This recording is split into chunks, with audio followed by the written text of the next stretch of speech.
जगह तो बहुत बता दी। बोले इसीलिए तो बता दी, बड़े आराम से रहो। बोले महाराज आराम का, हम तो इधर उधर भागते ही फिरेंगे, आराम कहां से मिलेगा? इतनी सारी जगह दी है, तो कृपा करके एक छोटी सी जगह और दे दीजिए जहां हम थोड़ी देर बैठ के आराम भी कर लें। तो महाराज परीक्षित ने ये कह दिया, कलयुग तुम सोना में निवास करो। और जब ये कहा है कि सोने में निवास करो, तो पृथ्वी अपने रूप में आती है, धर्म अपने रूप में। और कलयुग ने सोचा अब हम कहां जाए। क्या देखा महाराज परीक्षित सोने का मुकुट पहने हैं। बोले इधर उधर काहे को भागोगे, देर नहीं की है।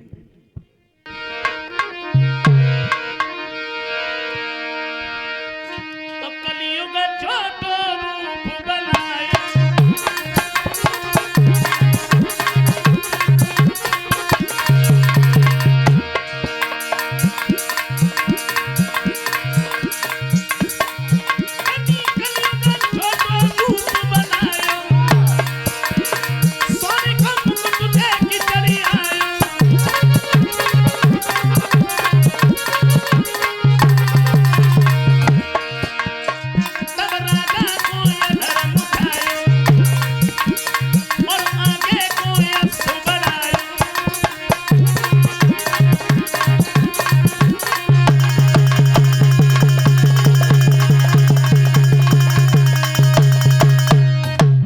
देखा महाराज परीक्षित सोने का मुकुट पहने हैं।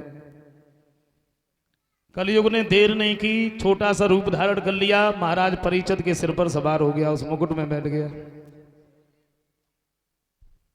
लेकिन यहां ये कैसे कह दिया कि महाराज परीक्षित के सिर पर कलयुग सवार हो गया? क्योंकि भगवान अपने मुखारबिंद से स्वयं कहते हैं कि धातु नाम अस्म कांचनम, यानी धातुओं में सोना मैं हूं। और जरा सोचो जहां भगवान का वास हो, क्या कलयुग रुक सकता है? नहीं। फिर ये क्यों कह दिया कि महाराज परीक्षित के सिर पर कलयुग सवार हो गया? वो कभी ये कहते हैं कि जो सोना बेईमानी का होता ना, बेईमानी का, उसमें तो कलयुग का ही वास होता है। इसका मतलब तो ये हुआ जो परीक्षित मुकुट पहने थे ये बेईमानी का था। बोले जो परीक्षित मुकुट पहने थे ये मुकुट इनका नहीं था। इनके बाबा भीम जब जरासंध को मार करके आए हैं तो उसका मुकुट अपने साथ में लेके आए। पहले के राजा थे ना, अगर किसी राजा को युद्ध में परास्त कर देते थे या मार देते थे तो उसका मुकुट ले आते थे। तो जिस दिन महाराज परीक्षित जंगल में घूमने के लिए गए तो उसी मुकुट को पहन के गए, और इनके बाबाओं का होता तो शायद ये बच भी जाते। महाराज परीक्षित ने नहीं जाना कि हमारे सिर पर कलयुग सवार हो गया।